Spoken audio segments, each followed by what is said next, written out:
lots of people refer to these subjunctive conditionals about what creatures would freely do as counterfactuals of creaturely freedom.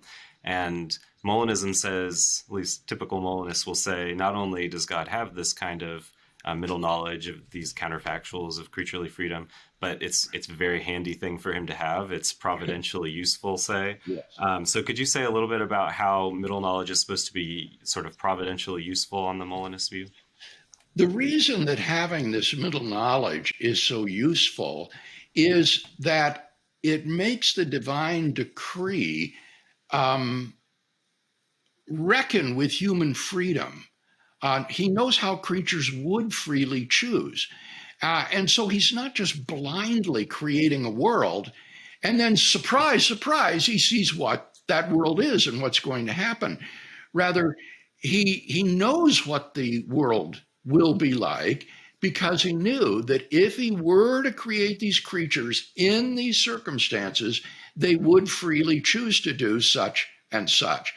And so by having middle knowledge, it can guide God in his creative decree so that God creates a world of free creatures that fulfills his ultimate intentions for humanity, but it does so without abrogating human freedom. God's ultimate purposes are achieved through the human free decisions rather than in spite of or against them.